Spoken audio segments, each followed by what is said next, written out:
Somaliland iyo Puntland xagee soo maraya Somaliland iyo Puntland maamulka waqooyi bari u dhaxayso caqabado badan baa ka iman kara hadduu weerara waa la isku dhamaadaya waxaan u arkaa sideed daaro soo kordhay baan u arkaa kale laba Jubbaland baa jirto meesha maamulkaas waa maamul jira oo Jubbaland la yiraahdo Axmed Madow oo taliyo Xasan Sheekhna oo taliyo hadda waxaan u arkaa waa socon weyne aan orodno hadda meel dawladda ay ka dhisantaa nin oo la doortay in maamul kale cusub baa laga garab dhisayaa xiliyaha la ku goodhe ya Jubbaland wuxuu baantay madaxweyne cusub madaxweynaha talada wuxuu ma arta ku sheegayaan laakiin Jubbaland cusub baan dhisayaa qalalaaso hor leh fawdo hor leh mucaaradad hor leh burbur hor leh keenaysa ninka ma kali taliyo waaye meesha wuxuu qabaa guriga hooyisuu qabaa halkan hadda mooriyaanimada oo garanaysa oo ninkan madaxweynaha sheeganaya irka uu hogaaminayo oo hartiga ama daarood ku wajahan oo la kala qaybinayo waa ayaan darro Soomaaliya oo wax Soomaaliya ku cusub weeye marka labadaas way wada shaqayn karaan way caadi galgacyo isu mari karaan ka soo mari karaan galmudug way wada shaqayn karaan waxa shalay bay dagaal markuu ka dhacay oo dawladda federaalka weerar ay ku soo qaaday hadda waxaan u arkaa waa socon weyne aan orodno dhibaato ka dhalanayso hadda meel dawladda ay ka dhisantaa nin oo la doortay in maamul kale cusub baa laga garab dhisayaa hadda dhibaatada meesha ka dhalanaysa qof walba uu og yahay waxaa loo birtumanayaa dhiigga muslimka in meesha ku daato marka waxaan leeyahay arrintaas mudan madaxweyne waxaan leeyahay arrintaas intii laga baaqsan karo ha laga baaqsado tala anu intaasaan soo jeedinayaa dagaal maanta dagaal Soomaali way ka taashi in dagaal hadda loo awaabulo waxaan maleynayaa 91 tii bay ku laabanaysaa siyaad barre marka hadda waxaan taaganahay aan kufna aan dhacno Soomaali hadda inay istaagtay hadda u muuqataa hadda haddii dagaal la sii aasaaso dad 91 bay u noqonaysaa gobolka Gadow waa dawlad laga dhisaya taas waa khalad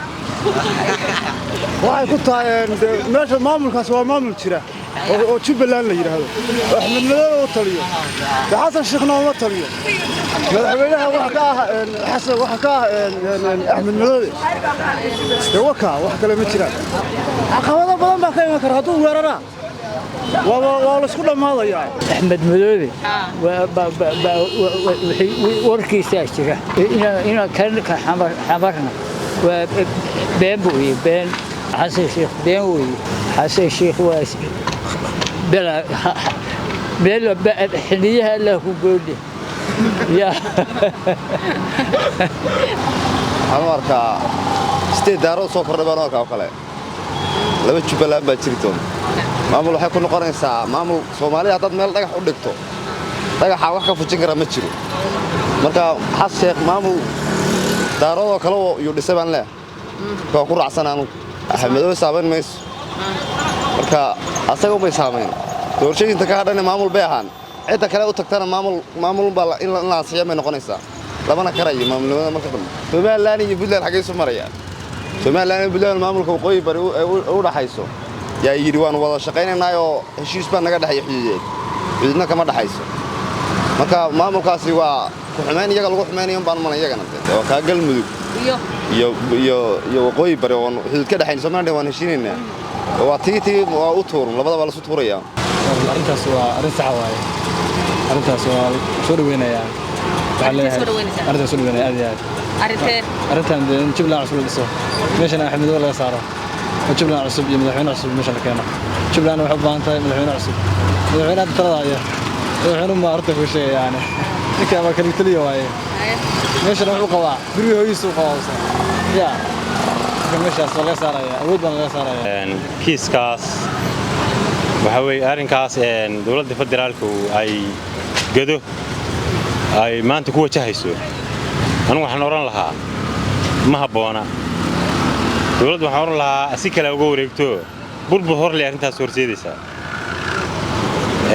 marka anigu waxaan oran lahaa xal hal la gaadho xalkii farmaajo gaadhay berigii xal ku dhow hal gaadho farmaajo berigii wuxuu kaga Axmed Madow 2 sano siiyay wiil walba 2 sano ku soo balaadna ku soo kifaax dawladda federaalka doorashadiisa aan ku gallo أنا مركب عن الحشد سبحان الله والحشد أنا war xal nabadeed raadi baan oran lahaa laakiin Jubbaland cusub baan dhisayaa khalalaaso hor leh fawdo hor leh mucaaradad hor leh burbur hor leh bay keenaysaa waxa ka dhalan karaa Kismaayo oo waxa weeye tiraahdo waa bagoona Axmed Madoobe waa go'ayba dagaalo iyo dhimasho Jubbaland sida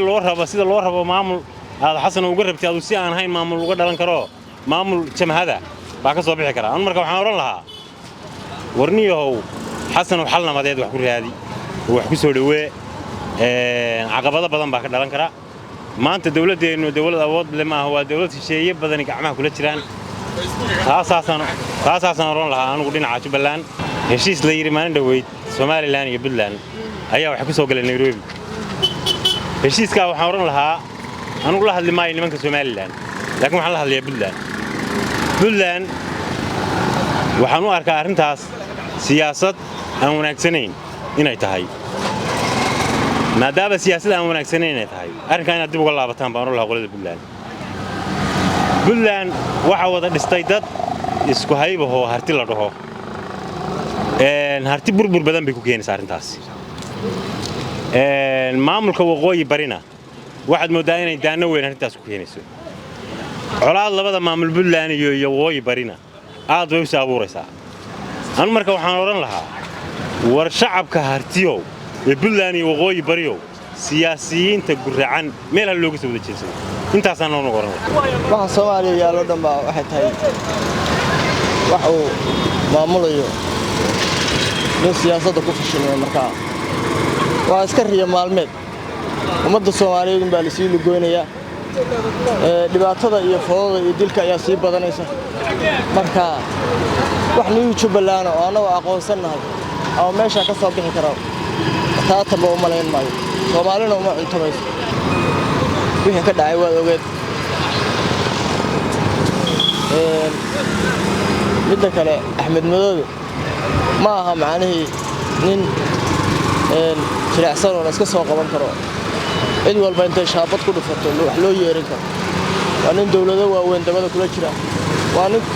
19 sano meel 18 sano xukumayay state marka dawladdu yani hal kale inay wax ku raadisay laakiin halkan hadda mooriyaanimada oo garanaysa oo ninkan madaxweynaha sheeganaya irirka uu hogaaminayo oo hartiga ama daarood ku wajahan oo la kala qaybinayo وأيام درس Soomaaliya oo wax Soomaaliya ku cusub weeye marka waxaan leenahay madaxweyne ummadda Soomaaliyeed dhanba madaxweyne oo hayay maxay tahay waxaan aad kala qaybinaysid yani qaybna jabada aad ku wadato qaybna dadku dad caadi ah dadkiiba waa sameysay laga daabacani waxba kama jiraan waa khiyaali mana sameysay wax suuroobayana ma aha Jubbaland way jirtaa waxay ka jirtaa bahashay ka jirtaa Jubbaland kalena ma iman karto propaganda khiyaali weeye khiyaali iska dhaadhicinta iska daawan dhihi labadaas way wada shaqeyn karaan way caadi gaalkacyo isu mari karaan ka soo mari karaan galmudug way wada shaqeyn karaan de waa gudbi kartaa waxa lama fasixi karo dilo fasaxa ka warnaa halka maraan wadankooda isu maraan